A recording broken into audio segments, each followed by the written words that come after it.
ನೀವು ದಾರಿಯಲ್ಲಿ ಹೋಗುವಾಗ ಬಸ್ ನಿಲ್ದಾಣದ ಪಕ್ಕದಲ್ಲೋ ಅಥವಾ ಯಾವುದೋ ಕಸದ ತೊಟ್ಟಿಯ ಮುಂದೆ ಒಬ್ಬ ಮನುಷ್ಯ ಕೂತಿರ್ತಾನೆ. ಆತನ ಮೈ ಮೇಲೆ ಸರಿಯಾಗಿ ಬಟ್ಟೆ ಇರಲ್ಲ, ತಲೆಗೂದಲು ಗಂಟು ಕಟ್ಟಿರುತ್ತೆ, ಮೈಗೆಲ್ಲ ಧೂಳು ಮಣ್ಣು, ಯಾರೋ ಎಸೆದ ಹಿಂಜಲು ಅನ್ನವನ್ನೆಲ್ಲ ಎತ್ಕೊಂಡು ತಿಂತಾ ಇರ್ತಾನೆ. ತನ್ನಿಷ್ಟಕ್ಕೆ ತಾನೇ ಆಕಾಶ ನೋಡ್ಕೊಂಡು ಜೋರಾಗಿ ನಗ್ತಿರ್ತಾನೆ. ಒಮ್ಮೊಮ್ಮೆ ಬಿಕ್ಕಿ ಹೇಳ್ತಾನೆ. ನೀವು ಆತನನ್ನು ನೋಡಿ ಏನಂದ್ಕೊಳ್ತೀರಿ? ಪಾಪ ಯಾರೋ ಹುಚ್ಚ, ತಲೆ ಕೆಟ್ಟಿದೆ ಅಂತ ಒಂದೆರಡು ರೂಪಾಯಿ ಬಿಸಾಕಿ ಮುಂದೆ ಹೋಗ್ತಿರಲ್ವಾ? ಆದರೆ ಕಸದ ತೊಟ್ಟಿಯ ಮೇಲೆ ಕೂತಿರುವ ಹುಚ್ಚನ ವೇಷದಲ್ಲಿ ಇಡೀ ಪ್ರಪಂಚವೇ ಅಡಗಿ ಕೂತಿದೆ. ಆತ ಎಲ್ಲವನ್ನ ನಿಯಂತ್ರಿಸಬಲ್ಲ, ಕಾಲ ಕರ್ಮಗಳನ್ನು ಮೀರಿದ ಒಬ್ಬ ಅತಿಮಾನುಷ ಶಕ್ತಿ ಅಡಗಿದೆ ಅಂತ ನಿಮಗೆ ಗೊತ್ತಾದರೆ, ಆತ ನೀವು ಹಾಕಿದ ಒಂದೆರಡು ರೂಪಾಯಿ ಭಿಕ್ಷೆಗೆ ಕೂತಿಲ್ಲ, ಬದಲಾಗಿ ಬ್ರಹ್ಮಾಂಡದ ಒಡೆಯನ ಸೇವೆಗಾಗಿಯೇ ಕೂತಿದ್ದಾನೆ ಅಂತ ಅರಿವಾದರೆ. ಸ್ನೇಹಿತರೆ ನಮಸ್ಕಾರ, ನಾನು ವಿಕಾಸ್ ಶಾಸ್ತ್ರಿ. ಭಾರತೀಯ ಸನಾತನ ಧರ್ಮದಲ್ಲಿ, ನಮ್ಮ ಇತಿಹಾಸದಲ್ಲಿ ನೂರಾರು ನಿಗೂಢಗಳಿದ್ದಾವೆ. ವಿಜ್ಞಾನ ಟೆಕ್ನಾಲಜಿ ಎಷ್ಟೇ ಮುಂದುವರೆದ್ರು ಕೆಲವು ಪ್ರಶ್ನೆಗಳು ಉತ್ತರವೇ ಸಿಗುತ್ತಾ ಇಲ್ಲ. ಅಂಥದ್ದೇ ಒಂದು ಬಹುದೊಡ್ಡ ಪ್ರಶ್ನೆ ಅವಧೂತರು. ಇದು ನಮ್ಮ ನಿಮ್ಮೆಲ್ಲರ ಊಹೆಗೆ ನಿಲುಕದ ಪ್ರಪಂಚ. ಇವರನ್ನ ಸನ್ಯಾಸಿಗಳು ಅಂತ ಕರೆಯೋ ಹಾಗೂ ಇಲ್ಲ, ಯೋಗಿಗಳು ಅಂತ ಕರೆಯೋ ಹಾಗೂ ಇಲ್ಲ, ದೇವರಂತೂ ಅಲ್ವೇ ಇಲ್ಲ. ಹಾಗಾದ್ರೆ ಇವ್ರು ಯಾರು? ಇವರ ಬಳಿ ಹೋದರೆ ಕ್ಯಾನ್ಸರ್ನಂತಹ ರೋಗಗಳು ವಾಸಿಯಾಗ್ತವೆ ಅಂತ ಹೇಳ್ತಾರೆ. ಇವರು ಮನಸ್ಸು ಮಾಡಿದ್ರೆ ಬರಗಾಲದಲ್ಲೂ ಮಳೆ ಸುರಿಸ್ತವೆ ಅಂತ ಇತಿಹಾಸ ಹೇಳುತ್ತೆ. ಇವರು ನಮ್ಮ ನಿಮ್ಮ ಹಾಗೆ ಮನುಷ್ಯರೇ ಆಗಿದ್ರು, ಪ್ರಕೃತಿ ನಿಯಮಗಳನ್ನ ಮೀರಿ ನಿಂತವರು. ಇಂದಿನಿಂದ ನಾವು ಶುರು ಮಾಡ್ತಿರುವ ಈ ಹೊಸ ಸಂಚಿಕೆ ಸರಣಿಯಲ್ಲಿ ಇಂತಹ ಅಗೋಚರ ಶಕ್ತಿಗಳ ಜಾಡನ್ನ ಹಿಡಿಯಲಿದ್ದೇವೆ. ಸುಮಾರು ಒಂದು 25-30 ಎಪಿಸೋಡ್ಗಳ ಈ ಮಹಾಪಯಾಣದಲ್ಲಿ ನಾವು ದತ್ತಾತ್ರೇಯರಿಂದ ಹಿಡಿದು ಶುಕ ಮಹರ್ಷಿ, ಶಿರಡಿ ಸಾಯಿಬಾಬಾ, ಗಜಾನನ ಮಹಾರಾಜರಂತಹ ಮಹಾನ್ ಚೇತನಗಳ ಹೆಜ್ಜೆ ಗುರುತುಗಳನ್ನು ಹುಡುಕಲಿದ್ದೇವೆ. ಆದರೆ ಈ ಪಯಣ ಶುರು ಮಾಡುವ ಮುನ್ನ ನಮ್ಮ ಮೊದಲ ಮತ್ತು ಅತಿ ಮುಖ್ಯವಾದ ಪ್ರಶ್ನೆ, ಅವಧೂತ ಅಂದ್ರೆ ಯಾರು? ಬನ್ನಿ ಇವತ್ತು ಆ ಹುಚ್ಚು ಮುಚ್ಚುಗಳ ಹಿಂದಿನ ಅಸಲಿ ವಿಜ್ಞಾನವನ್ನ ಡಿಕೋಡ್ ಮಾಡುವ ಪ್ರಯತ್ನವನ್ನು ಮಾಡೋಣ. ನಾವೇನು ಸಂಪೂರ್ಣವಾಗಿ ಅರಿಲಿಕ್ಕೆ ಸಾಧ್ಯವೇ ಇಲ್ಲ, ಅದೊಂಥರ ಬ್ರಹ್ಮಾಂಡ. ಅದರಲ್ಲೇ ಟ್ರೈ ಅಂತೂ ಮಾಡೋಣ. ಮೊದಲಿಗೆ ಈ ಅವಧೂತ ಅನ್ನೋ ಪದ ಎಲ್ಲಿಂದ ಬಂತು ಅಂತ ನೋಡೋಣ.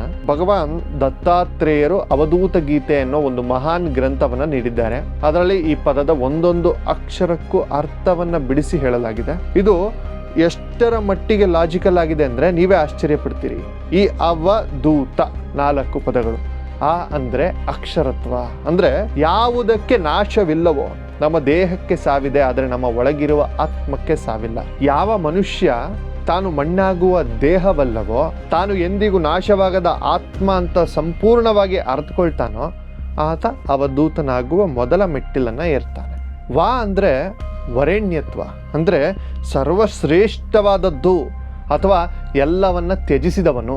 ನಮಗೆಲ್ಲ ಆಸೆಗಳಿರ್ತವೆ, ಕಾರ್ ಬೇಕು, ಬಂಗ್ಲೆ ಬೇಕು, ಹೆಸರು ಬೇಕು, ದುಡ್ಡು ಬೇಕು. ಆದರೆ ಈತ ನನಗೆ ಈ ಪ್ರಪಂಚದ ಯಾವ ವಸ್ತುವು ಬೇಡ ಅಂತ ಪ್ರಪಂಚದ ಮೇಲಿನ ವ್ಯಾಮೋಹವನ್ನ ಸಂಪೂರ್ಣವಾಗಿ ಕಳೆದುಕೊಂಡಿರ್ತಾನೆ. ದೂ ಅಂದ್ರೆ ದೂತ ಸಂಹಾರ ಬಂಧನಾತ್. ಇದರ ಅರ್ಥ ಸಂಸಾರದ ಅಂದ್ರೆ ಲೌಕಿಕ ಜಗತ್ತಿನ ಎಲ್ಲಾ ಬಂಧನಗಳಿಗೂ ತೆಳೆದುಕೊಂಡವನು. ನಾನು, ನನ್ನದು, ನನ್ನ ಹೆಂಡತಿ, ನಮ್ಮ ಮಕ್ಕಳು, ನನ್ನ ಜಾತಿ, ನನ್ನ ಧರ್ಮ ಇವೆಲ್ಲದರಿಂದ ಮುಕ್ತನಾದವನು. ತಾ ಅಂದ್ರೆ ತತ್ವಮಸ್ಯಾದಿ ಲಕ್ಷತ್. ತತ್ವಮಸಿ ಅಂದ್ರೆ ಅದೇ ನೀನಾಗಿದ್ದೀಯೇ. ಸೃಷ್ಟಿಕರ್ತನಾದ ಭಗವಂತ ಬೇರೆ ಇಲ್ಲ, ನಾನೇ ಆ ಭಗವಂತನ ಒಂದು ಅಂಶ ಅಂತ ತಿಳಿದುಕೊಂಡವನು. ಅಹಂ ಬ್ರಹ್ಮಾಸ್ಮಿ ಎಂಬ ಚಿಂತನೆಯನ್ನು ಉಳ್ಳವನು. ಸಿಂಪಲ್ ಆಗಿ ಹೇಳ್ಬೇಕು ಅಂದ್ರೆ, ಯಾವ ಮನುಷ್ಯ ತನ್ನೊಳಗಿನ ಅಹಂಕಾರವನ್ನ ಸಂಪೂರ್ಣವಾಗಿ ಸುಟ್ಟು ಹಾಕಿ ತನಗೆ ಈ ಸಮಾಜಕ್ಕೆ ಯಾವುದೇ ನಿಯಮಗಳು ಅನ್ವಯಿಸುವುದಿಲ್ಲ, ತಾನೇ ಒಂದು ಪ್ರಕೃತಿ, ತಾನೇ ಒಂದು ಬ್ರಹ್ಮಾಂಡ ಅಂತ 100ಕ್ಕೆ 100 ನಂಬಿ ಈ ಸ್ಥಿತಿಯಲ್ಲಿ ಜೀವಿಸ್ತಾನೋ ಆತನೇ ಅವಧೂತ. ಇಲ್ಲಿ ನಿಮಗೆ ಒಂದು ದೊಡ್ಡ ಡೌಟ್ ಬರಬಹುದು, ಸರ್ ಹಾಗಾದ್ರೆ ಎಲ್ಲವನ್ನ ಬಿಟ್ಟವನು ಸನ್ಯಾಸಿಗಳಲ್ವಾ? ಸನ್ಯಾಸಿಗೂ ಈ ಅವಧೂತರಿಗೂ ಏನು ವ್ಯತ್ಯಾಸ ಅಂತ. ಇದು ಬಹಳ ಇಂಟ್ರೆಸ್ಟಿಂಗ್ ಆಗಿದೆ ಸ್ನೇಹಿತರೆ. ಒಂದು ಸಣ್ಣ ಕತೆ ಹೇಳ್ತೀನಿ ಕೇಳಿ. ಒಬ್ಬ ಹುಡುಗ ಶಾಲೆಗೆ ಹೋಗ್ತಾನೆ, ಅವನಿಗೆ ಯೂನಿಫಾರ್ಮ್ ಇರುತ್ತೆ. ಬೆಳಗ್ಗೆ 9 ಗಂಟೆಗೆ ಶಾಲೆಗೆ ಬರಬೇಕು, ಪ್ರೇಯರ್ ಮಾಡಬೇಕು, ಕ್ಲಾಸ್ನಲ್ಲಿ ಶಿಸ್ತಿನಿಂದ ಕೂರಬೇಕು ಅನ್ನೋ ರೂಲ್ಸು ಅವನಿಗಿರುತ್ತೆ. ಆದರೆ ಅವನು ಆ ರೂಲ್ಸನ್ನು ಫಾಲೋ ಮಾಡಲೇಬೇಕು ಅಂತಲೂ ಇರುತ್ತೆ. ಇದು ಸನ್ಯಾಸಿ. ಸನ್ಯಾಸಿ ಅಂದರೆ ಯಾರು ಗೊತ್ತಾ? ಆತ ಆಧ್ಯಾತ್ಮಿಕ ಶಾಲೆಯ ವಿದ್ಯಾರ್ಥಿ. ಆತ ಕಾವಿ ಬಟ್ಟೆಯನ್ನೇ ಹಾಕಬೇಕು, ಪ್ರತಿದಿನ ಸ್ನಾನ ಮಾಡಬೇಕು, ಇಂತಿಷ್ಟೇ ಜಪ ಮಾಡಬೇಕು, ಇಂತಿಷ್ಟೇ ಅನುಷ್ಠಾನಗಳನ್ನ ಮಾಡಬೇಕು, ಈ ಮಂತ್ರಗಳನ್ನು ಪಠಿಸಲೇಬೇಕು, ಸಮಾಜದಲ್ಲಿ ಹೀಗೆ ನಡೆದುಕೊಳ್ಳಬೇಕು ಅನ್ನೋ ಕಟ್ಟುಪಾಡುಗಳಿರ್ತವೆ. ಆತ ಜ್ಞಾನವನ್ನು ಹುಡುಕಿಕೊಂಡು ಹೋಗುತ್ತಿರುವ ಒಬ್ಬ ಸಾಧಕ. ಆದರೆ ಅವಧೂತ ಯಾರು ಗೊತ್ತಾ, ಆತ ಅದೇ ಶಾಲೆಯಲ್ಲಿ PhD ಮುಗಿಸಿ ಆ ಸರ್ಟಿಫಿಕೇಟನ್ನು ಹರಿದು ಕಸದ ಬುಟ್ಟಿಗೆ ಬಿಸಾಕಿ ಹೊರ ಬಂದವನು. ಹಾಗಂತೇಳಿ ಸನ್ಯಾಸಿ ಅವರು ಮೇಲೆ, ಅವಧೂತರು ಕೆಳಗೆ, ಆ ಥರ ಎಲ್ಲ ಏನೂ ಇಲ್ಲ. ಅವಧೂತನಿಗೆ ಯಾವುದೇ ರೂಲ್ಸ್ಗಳಿರೋದಿಲ್ಲ ಅಷ್ಟೇ. ಆತನಿಗೆ ಕಾವಿ ಬಟ್ಟೆ ಹಾಕಬೇಕು ಅನ್ನೋ ನಿಯಮವಿಲ್ಲ. ಆತ ಬೆತ್ತಲೆ ಆಗಿರಬಹುದು, ಅಥವಾ ಸೂಟ್ ಬೂಟ್ ಹಾಕೊಂಡಿರ್ಬೋದು, ಅಥವಾ ಹೆಣ್ಣು ಮಕ್ಕಳ ಸೀರೆಯನ್ನು ಉಟ್ಟುಕೊಂಡು ಕೂತಿರ್ಬೋದು. ಆತನಿಗೆ ಪ್ರತಿದಿನ ಸ್ನಾನ ಮಾಡಲೇಬೇಕು ಅನ್ನೋ ರೂಲ್ಸ್ ಇಲ್ಲ. ತಿಂಗಳುಗಟ್ಟಲೆ ಚರಂಡಿ ಪಕ್ಕದಲ್ಲೇ ಮಲಗಿದ್ರು ಆತನ ದೇಹದಿಂದ ಸುಗಂಧ ಬೀರ್ತಾ ಇರುತ್ತದೆ. ಆತನ ಮೈಲಿಗೆ ಇಲ್ಲಿ ಭೇದವೇ ಇಲ್ಲ. ಪಂಚತಾರ ಹೋಟೆಲ್ನ ಊಟವೂ ಒಂದೇ, ಯಾವುದೋ ಎಂಜಿಲೆಲೆಯ ಅನ್ನವೂ ಒಂದೇ. ಒಬ್ಬ ಸನ್ಯಾಸಿ ಸಮಾಜದ ನಿಯಮಗಳಿಗೆ ಒಳಪಟ್ಟಿರ್ತಾನೆ. ಆದರೆ ಅವಧೂತ ಆ ನಿಯಮಗಳನ್ನೆಲ್ಲ ಮೀರಿ ನಿಂತ ಆಕಾಶದ ತರಹ.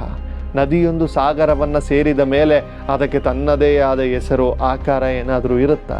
ಇಲ್ಲ, ಅದು ಸಾಗರವೇ ಆಗಿಬಿಡುತ್ತೆ. ಹಾಗೆ ದೇವರನ್ನು ಹುಡುಕಿಕೊಂಡು ಹೋದವನು ತಾನೇ ದೇವರಾಗಿ ಮಾರ್ಪಾಡುವ ಅಂತಿಮ ಘಟ್ಟವೇ ಅವಧೂತ ಸ್ಥಿತಿ.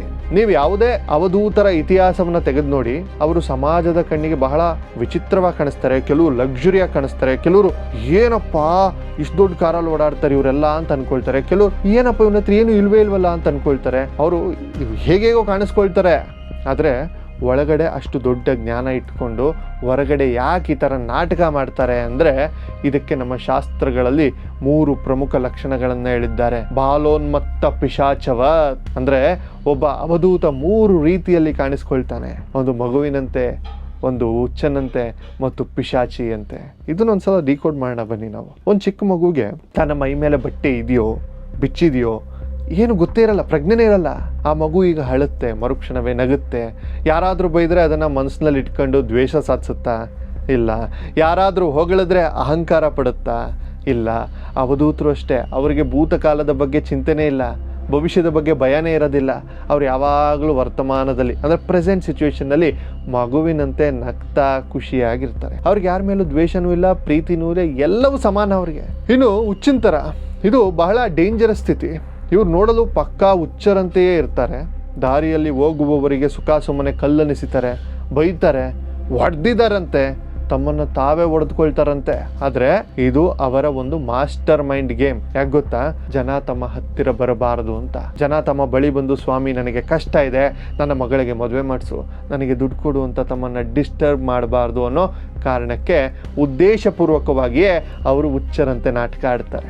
ಯಾರು ಈ ಹುಚ್ಚು ಮುಚ್ಚುಗಳನ್ನೆಲ್ಲ ದಾಟಿ ಇವನು ನಿಜವಾದ ಜ್ಞಾನಿ ಅಂತ ಅರಿತುಕೊಂಡು ಅವರ ಪಾದವನ್ನು ಹಿಡಿತಾನೋ ಅವನಿಗೆ ಮಾತ್ರ ತಮ್ಮ ಒಳಗೆ ಅಡಗಿರುವ ರಹಸ್ಯವಾದ ಜಗತ್ತನ ಬಾಗಲನ್ನು ತೋರಿಸ್ತಾರೆ. ಕೊನೆಯದು ಪಿಶಾಚಿಯ ತರಹ. ಇದು ಅವಧೂತರ ಅತಿ ಭಯಾನಕ ರೂಪ. ಇದು ಕೆಲವರು ಮಾತ್ರ ಈ ಥರ ಇರ್ತಾರೆ. ಇವರು ಸ್ಮಶಾನದಲ್ಲಿ ಮಲಗ್ತಾರೆ, ಅರೆಬೆಂದ ಶವದ ಪಕ್ಕ ಕೂತ್ಕೊಳ್ತಾರಂತೆ, ಪ್ರಾಣಿಗಳ ಜೊತೆ ಮಾತಾಡ್ತಾರಂತೆ. ಇವರು ಮೈ ಮೇಲೆ ಸ್ನಾನ ಮಾಡದೆ ತಿಂಗಳುಗಟ್ಟಲೆ ಕೊಳೆ ಇರ್ತವೆ. ಯಾರಾದರೂ ಮಲಮೂತ್ರ ವಿಸರ್ಜನೆ ಮಾಡಿದ್ದರೆ ಅದನ್ನೇ ನೋಡ್ಕೊಂಡು ಸುಮ್ಮನೆ ಅದ್ರ ಪಕ್ಕದಲ್ಲೇ ಕೂತ್ಕೊಂಡು ಊಟ ಗೀಟ ಮಾಡ್ಕೊಂಡು ಎದ್ದೋಟೋಗ್ತಾರಂತೆ.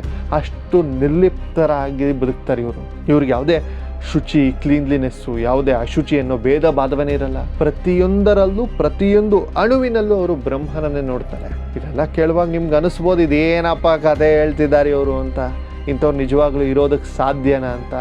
ಭಾಗವತ ಪುರಾಣದಲ್ಲಿ ಒಂದು ಅದ್ಭುತವಾದ ಘಟನೆ ಇದೆ ಸ್ನೇಹಿತರೆ, ಅದನ್ನು ಒಂದ್ಸಲ ಹೇಳ್ಬಿಡ್ತೀನಿ ಕೇಳಿ. ಯದು ಅನ್ನುವಂತಹ ಮಹಾರಾಜ ಅನ್ಸುತ್ತೆ, ನಾನು ಓದಿದ ನೆನಪು. ಕಾಡಿನಲ್ಲಿ ಬೇಟೆಯಾಡಲು ಹೋಗಿರ್ತಾನೆ ಆತ. ಇಡೀ ಸಾಮ್ರಾಜ್ಯದ ಒಡೆಯ, ರೇಷ್ಮೆ ಬಟ್ಟೆ, ಮೈ ತುಂಬ ಒಡವೆಗಳು. ಆದರೆ ಆತನ ಮನಸ್ಸಿನಲ್ಲಿ ನೆಮ್ಮದಿ ಇರೋದಿಲ್ಲ. ಈ ಕಾಂತಾರ ಸಿನಿಮಾದಲ್ಲಿ ಮಹಾರಾಜ ಹುಡ್ಕೊಂಡು ಹೋಗ್ತಾನಲ್ಲ, ಸೇಮ್ ಅದೇ ತರ. ಅದೇ ಕಾಡಿನಲ್ಲಿ ಆತ ಒಬ್ಬ ಯುವಕ ಕಾಣಿಸ್ತಾನೆ. ಆ ಯುವಕನ ಮೈ ಮೇಲೆ ಒಂದು ಸೂಲಿನ ಎಲೆಯೂ ಇರೋದಿಲ್ಲ, ಫುಲ್ ಬೆತ್ತಲೆ ಆಗಿರ್ತಾನೆ. ಆದ್ರೆ ಅವನ ಮುಖದಲ್ಲಿ ಕೋಟಿ ಸೂರ್ಯನ ತೇಜಸ್ ಇರುತ್ತಂತೆ. ಅಥವಾ ಇದೇ ರೀತಿ ಉಲ್ಲೇಖ ಆಗಿದೆ, ಕೋಟಿ ಸೂರ್ಯರ ತೇಜಸ್ಸು, ಯಾವುದೇ ಭಯವಿಲ್ಲ, ಪ್ರಾಣಿ ಪಕ್ಷಿಗಳ ಜೊತೆ ನಗ್ತಾ ಆನಂದವಾಗಿ ಓಡಾಡ್ಕೊಂಡಿರ್ತಾನಂತೆ. ಯದು ಮಹಾರಾಜ ಆತನ ಬಳಿ ಹೋಗಿ ಕೇಳ್ತಾನಂತೆ, ಅಯ್ಯ ನನ್ನ ಬಳಿ ಇಡೀ ಸಾಮ್ರಾಜ್ಯವೇ ಇದೆ, ಆದ್ರೆ ನನಗೆ ನೆಮ್ಮದಿ ಇಲ್ಲ, ಯಾವಾಗಲೂ ಭಯ. ಆದ್ರೆ ನಿನ್ನ ಬಳಿ ಬಿಡುಗಾಸಿಲ್ಲ, ಮೈ ಮೇಲೆ ಬಟ್ಟೆ ಇಲ್ಲ, ಆದ್ರೂ ಈ ನೀನ್ ಜಗತ್ತಿನ ಅತ್ಯಂತ ಸುಖಿ ಮನುಷ್ಯನಂತೆ ನಗ್ತಿದ್ಯಲ್ಲಯ್ಯ, ಈ ಖುಷಿಗೆ ನಿನ್ನ ನೆಮ್ಮದಿಯ ಕಾರಣವೇನು, ಏನು ಹೇಳಪ್ಪ ಅಂತ ಕೇಳ್ತಾನಂತ. ಆಗ ಯುವಕ ನಕ್ಕು, ರಾಜರೇ ನನ್ನ ಖುಷಿಗೆ ಕಾರಣ ನನ್ನಲ್ಲಿ ಯಾವ ಆಸೆಯೂ ಇಲ್ಲದಿರುವುದು. ನನಗೆ ಒಬ್ಬಿಬ್ಬರು ಗುರುಗಳಿಲ್ಲ. ಈ ಪ್ರಕೃತಿಯಲ್ಲಿರುವ 24 ಅಂಶಗಳು ನನ್ನ ಗುರುವಾಗಿ ಸ್ವೀಕರಿಸಿದ್ದೇನೆ ಅಂತ ಒಂದು ಅದ್ಭುತವಾದ ತತ್ವಜ್ಞಾನವನ್ನು ಬೋಧಿಸ್ತಾರೆ. ಆ ಯುವಕ ಯಾರು ಅಂತ ನಿಮ್ಗೆ ಅನಿಸಿರ್ಬೇಕಲ್ಲ ಈಗ, ಸಾಕ್ಷಾತ್ ದತ್ತಾತ್ರೇಯರು. ಭೂಮಿಯ ಮೇಲಿನ ಮೊಟ್ಟ ಮೊದಲ ಅವಧೂತ ಪರಂಪರೆ ಶುರುವಾಗಿದ್ದು ಅಲ್ಲಿಂದ. ಅವಧೂತರು ಅಂದರೆ ಕಾಡಿನಲ್ಲಿ ಮಾತ್ರ ಇರೋರಲ್ಲ, ಅವರು ನಿಮ್ಮ ಮಧ್ಯೆ ಈ ಸಮಾಜದಲ್ಲಿ ಇರ್ತಾರೆ. ಅವರು ಟ್ರಾಫಿಕ್ ಸಿಗ್ನಲಲ್ಲಿ ಭಿಕ್ಷೆ ಬೇಡ್ತಿರ್ಬೋದು, ಮಠಮಾನ್ಯಗಳಲ್ಲಿ ಕೂತಿರ್ಬೋದು, ಯಾವುದೋ IT ಕಂಪನಿಯಲ್ಲಿ ಪಕ್ಕದ ಸೀಟ್ನಲ್ಲಿ ಕೂತು ಕೆಲಸವನ್ನು ಮಾಡ್ತಿರ್ಬೋದು. ಇದು ಅಕ್ಷರಶಃ ಸತ್ಯ. ಅವಧೂತ ಎನ್ನುವುದು ಹೊರಗಿನ ವೇಷವಲ್ಲ, ಅದು ಒಳಗಿನ ಸ್ಥಿತಿ. ನಮ್ಮ ಭಾರತದಲ್ಲಿ, ಅದರಲ್ಲೂ ವಿಶೇಷವಾಗಿ ನಮ್ಮ ಕರ್ನಾಟಕದಲ್ಲಿ ಎಂತೆಂಥ ಅಗಾಧ ಶಕ್ತಿಯುಳ್ಳ ಅವಧೂತರು ಹಾಗೆ ಹೋಗಿದ್ದಾರೆ ಗೊತ್ತಾ? ಶಿಶುನಾಳ ಶರೀಫರು, ಶಿರ್ಡಿ ಸಾಯಿಬಾಬರು, ಗಜಾನನ ಮಹಾರಾಜರು, ಗಣಪತಿ ಸಚ್ಚಿದಾನಂದ ಸ್ವಾಮೀಜಿಗಳು, ಇವರ ಲೀಲೆಗಳನ್ನು ಕೇಳಿದ್ರೆ ಮೈ ಜುಮ್ಮನ್ಸುತ್ತೆ. ಇವರು ಪವಾಡಗಳನ್ನು ಯಾಕೆ ಮಾಡ್ತಾರೆ? ಕ್ಯಾನ್ಸರ್ ಬಂದು ಸಾಯ್ತಿದ್ದವನನ್ನು ಕೇವಲ ತಮ್ಮ ಕಣ್ಣೋಟದಿಂದ ಬದುಕಿಸಿದ್ದು ಹೇಗೆ? ಪ್ರಾಣಿ ಪಕ್ಷಿಗಳು ಇವರು ಹೇಳಿದ ಮಾತನ್ನು ಹೇಗೆ ಕೇಳ್ತಿದ್ವು? ಇದನ್ನೆಲ್ಲ ನಾನು ಮುಂದಿನ ಎಪಿಸೋಡ್ಗಳಲ್ಲಿ ಒಂದೊಂದಾಗಿ ಮಾತಾಡ್ತೀನಿ. ನಮ್ಮ ಮುಂದಿನ ಎಪಿಸೋಡ್ನಲ್ಲಿ ನಾವು ದತ್ತಾತ್ರೇಯ ಮತ್ತು ಅವರ ವಿಚಿತ್ರವಾಗಿರುವಂತಹ 24 ಗುರುಗಳ ಬೆರಗುಗೊಳಿಸುವಂತಹ ಕಥೆಗಳನ್ನು ತರ್ತೀನಿ. ಆ 24 ಗುರುಗಳು ಯಾರು ಅಂತ ಕೇಳಿದ್ರೆ ನೀವು ನಿಜವಾಗ್ಲೂ ಶಾಕ್ ಆಗ್ತೀರಿ. ಈ ಜ್ಞಾನದ ಪ್ರಯಾಣದಲ್ಲಿ ನೀವು ನಮ್ಮ ಜೊತೆ ಇರಬೇಕು ಅಂದರೆ ದಯವಿಟ್ಟು ಚಾನಲ್ಗೆ ಸಬ್ಸ್ಕ್ರೈಬ್ ಆಗಿ. ಈ ವಿಡಿಯೋ ನಿಮ್ಗೆ ಇಷ್ಟ ಆಗಿದ್ದರೆ ಪ್ರತಿಯೊಬ್ಬರಿಗೂ ಶೇರ್ ಮಾಡಿ, ಯಾಕಂದರೆ ಜ್ಞಾನವನ್ನು ಹಂಚಿದಷ್ಟು ಅದು ಬೆಳೆಯುತ್ತೆ. ಇದು ಕೇವಲ ಒಂದು ಸೀರೀಸ್ ಅಲ್ಲ, ನಮ್ಮನ್ನು ನಾವು ಅರಿತುಕೊಳ್ಳುವ ಒಂದು ಆಧ್ಯಾತ್ಮಿಕ ಕ್ರಾಂತಿ. ನಾನು ವಿಕಾಸ್ ಶಾಸ್ತ್ರಿ. ಎಲ್ರಿಗೂ ಒಳ್ಳೆಯದಾಗಲಿ. ಮುಂದಿನ ಪ್ರಸ್ತುತಿಯಲ್ಲಿ ಸಿಗೋಣ. ನಮಸ್ಕಾರ.